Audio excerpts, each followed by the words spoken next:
it downfield. It is caught. John Moran in the clutch. Oh my word. Oh my God. Deep to right field. Way up there and way down the sideline. Jefferson, another huge run. Jalen Red broke tackle, stayed on his feet.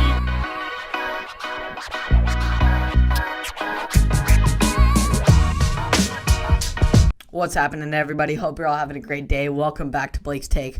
We're going to get into NBA once again today, starting it off with the incredible AllStar Draft last night. The always anticipated with the players and the captains drafting all other players in the league. This time it being KD and LeBron as the captains, while the past 2 years it was LeBron James. Couldn't have Giannis Antetokounmpo on his team because of him being the other captain and him having to draft a squad of his own.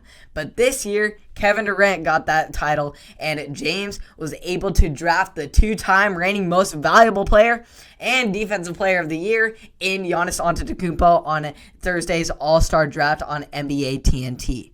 I was just trying to pick up players that can complement one another, James said before taking Antetokounmpo to begin the draft. When asked why he was one of the first 3 times he had been captain, we're out on the floor just trying to play the game the right way. It's an all-star game, so it's going to be some shenanigans out there. But for the majority of the game, we just try and play the right way and try to get the win. Ultimately, James went with Antetokounmpo, Stephen Curry, Luka Doncic, and Nikola Jokic to start alongside him on Sunday night. Durant's starting group will be Brooklyn Nets teammate in Kyrie Irving, Joel Embiid, Kawhi Leonard, and St. Louis natives and close friends Bradley Beal and Jason Tatum, who is going to take on KD's role. In the reserve round, Durant's first pick was his other teammate in James Harden, followed by Devin Booker, Zion Williamson, Zach LaVine, Julius Randle, Nikola Vucevic, and Donovan Mitchell. James, meanwhile, took Damian Lillard first overall. Awesome for Dame to get picked by LeBron. 2 GOATs. Ben Simmons, Chris Paul, Jaylen Brown, Paul George, Sabonis, and Rudy Gobert in the unfortunate last pick. We'll get into later about what the humor was with that. Team Durant has the edge in points, and Team LeBron has the edge in assists and field goal percentage, as well as dunks. Collectively, Team LeBron has won 8 MVPs, 4 from James, 2 from Curry, and 2 from Antetokounmpo. With Durant out, and Harden is the only player on the other team, and on Durant's team, with an MVP award. The Greek Freak hasn't played with James since his first All-Star game, which was 4 years ago. He said that after the Bucks win over the Grizzlies on Thursday night, that James makes it for an easy teammate. He just makes plays. Most of the time, you're just wide open, and I've never been used to that with somebody else creating attention and me being wide open all the time, Antetokounmpo said. So I just got to do my job and make the right play to do what I have to do to win. Just play hard and hope that I can help them get the win. That's the starting 5. Yeah, it's over, guys, he said. Me, LeBron, Luka, Jokic, and Steph. Man, that's a good starting 5.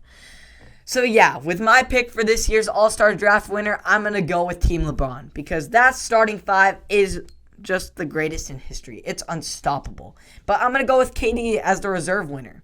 I'm going to go with LeBron as the starting winner and KD as the reserve winner. And here's why. LeBron's starting 5 is most likely one of the greatest All-Star game drafts, they used to not draft, but All-Star game starting 5 put together I have ever seen. These are going to be all-time greats, and it's just going to be crazy to watch. While KD got the edge in these solid reserves, getting James Harden, the former MVP, D-Book, incredible player, and future rising star Zion Williamson. I know that LeBron got Dame, but I'd say that it, in the sense of getting a better draft pick as the reserves, I would say KD did better in that sense. But ultimately, overall, and when taking into consideration all the players, I'm going to have to go with Team LeBron as my pick. Because that starting 5 is just too lethal. It's unstoppable. Luka, Steph, LeBron as your backcourt.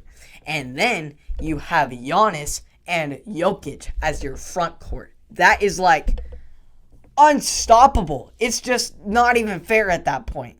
That is ridiculous, that starting five. I just can't wait to see what they're going to do together and how they're going to interact with one another. Now on to the Wild Bucks-Grizzlies game that I was referring to earlier, where a pestering Milwaukee Bucks defense caused shooting problems for Memphis in the first quarter as the Grizzlies stayed at below 25% on the floor. At 15-point Bucks lead in the first quarter, which was extended to 18 in the second quarter. Memphis was able to pick up in the shooting space with Valanciunas and Morant bringing enough to a single-digit lead before halftime in 61-51. Ja Morant then went off for 16 in the third quarter on a key Memphis run that tied things up 84-apiece, putting Memphis back into the game. Now down to just 90 seconds we go. Bucks are down 3 with Chris Middleton having to hug the ball and drive to the rack for the 2. Followed by a Giannis dime to Pat Connaughton, who hit the Bucks' first 3 of the second half, giving them the 1-point lead late. Then what seemed to be an outstanding block by Giannis turned out to be goaltending, which was a very controversial call because I thought it was a shame because that was an amazing swat by Giannis. That should have been a highlight tape top 10 and not a goaltend. Middleton went on to get fouled and hit 2 free throws, but then the ball was back in Ja Morant's hands, swooping in the lane for the contested layup with just 7 seconds left, but the Bucks got the quick inbound to Drew Holiday, who drove down the court and stepped back, hitting the dagger for the win.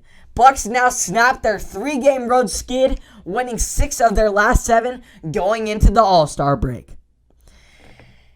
It was an incredible win for Bucks in their crazy sequence of events. So the great win for the Bucks going to the All-Star break on a happy note. Now we're on to Clippers versus Wizards, battle of the two teams who have back-to-back losses and trying to fight for a positive note going into the All-Star break.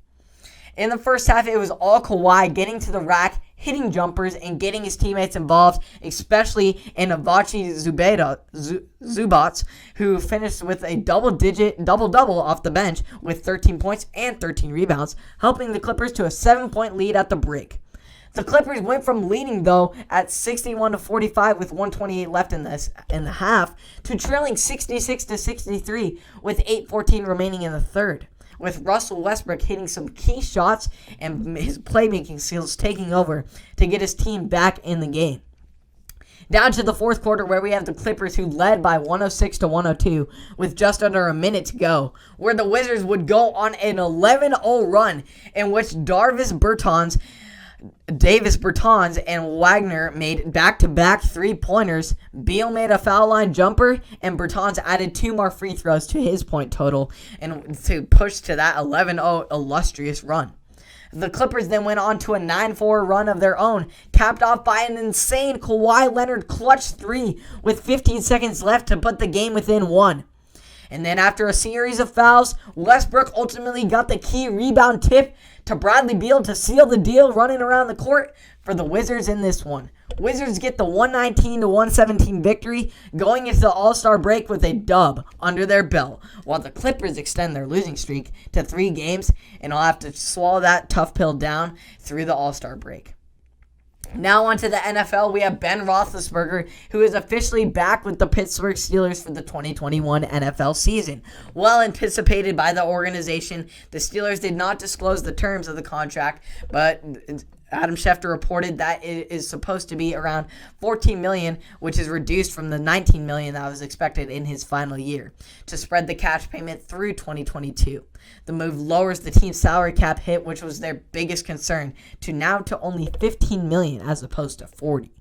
It is my greatest honor to be a Pittsburgh Steeler and give my all for this organization, Roethlisberger said in a statement issued by the team.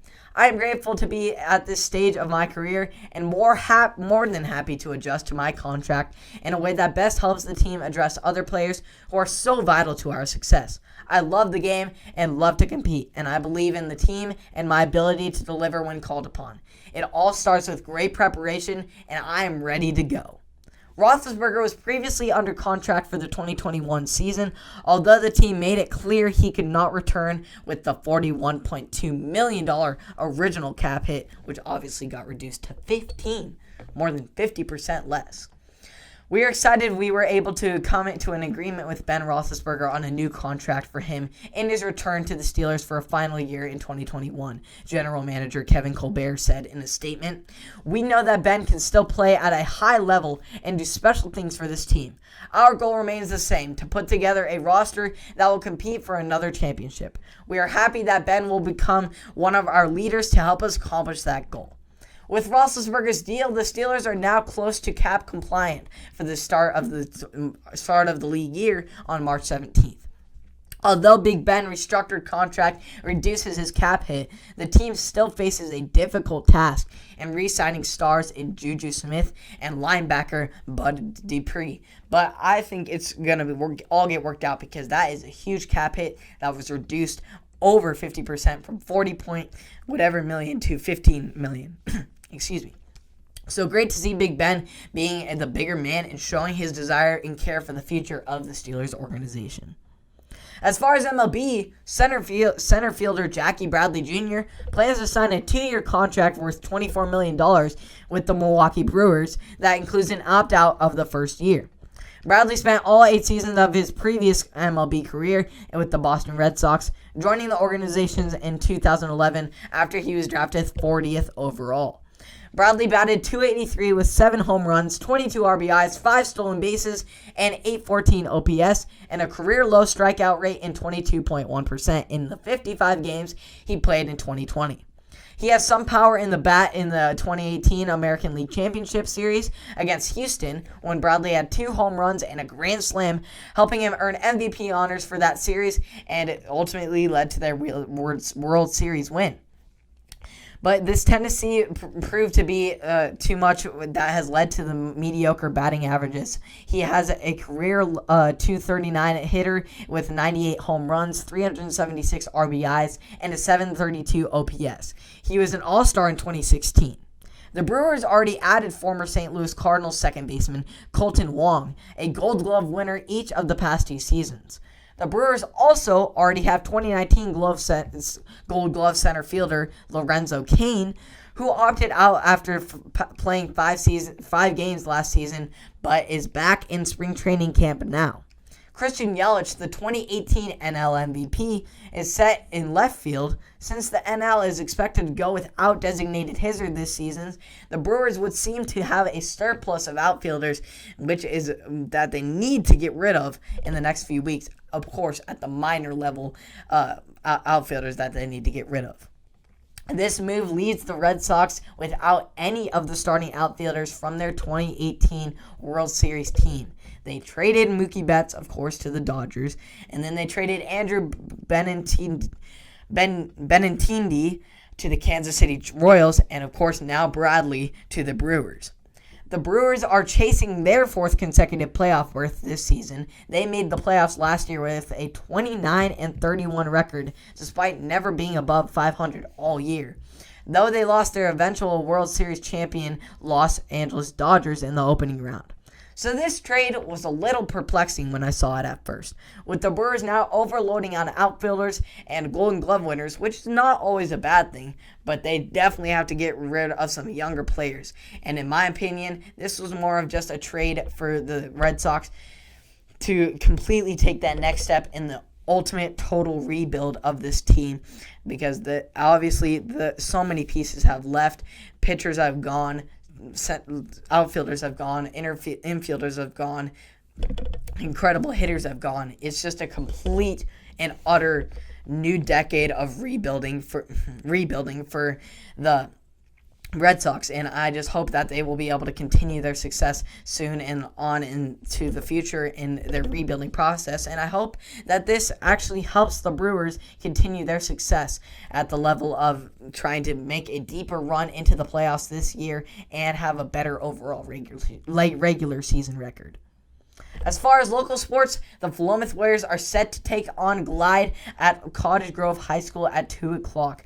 The Warriors have an incredible offensive run game with the 2 seniors in Isaiah Blackburn and Chase Beardsley, both showing strong, promising run game in the sense of getting to pounding the ball and trying to get each increment for first downs and drives and setting up the pass game, which is up in the air right now with starting quarterback Caleb Jensen just coming off a COVID protocol, returning to practice yesterday. As far as defense, it is looking promising as well with the two seniors in Chase Beardsley and Isaiah Blackburn, not LeBron James, leading the way in the linebacker core, while Jacob Williams returns to his safety spot and Carson Girding in the secondary, both being key parts to that secondary, as well as Blaine Guzman and Alec Russell being key pieces and working around the field, covering the deep passes and getting up, trying to get some turnovers.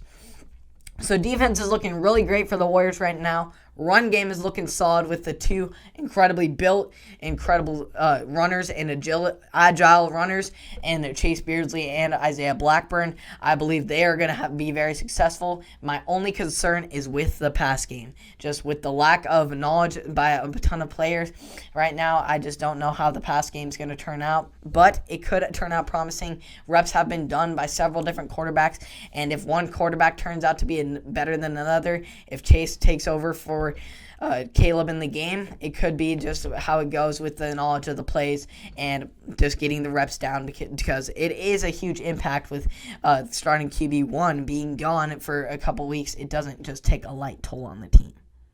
So thank you for tuning in to another episode of Blake's Take. Hope you all enjoyed that. Hope you enjoyed the local sports with Isaiah, Chase, and other contributors, with hoping that they will pull out the win this weekend at Glide at Cottage Grove against Glide at Cottage Grove.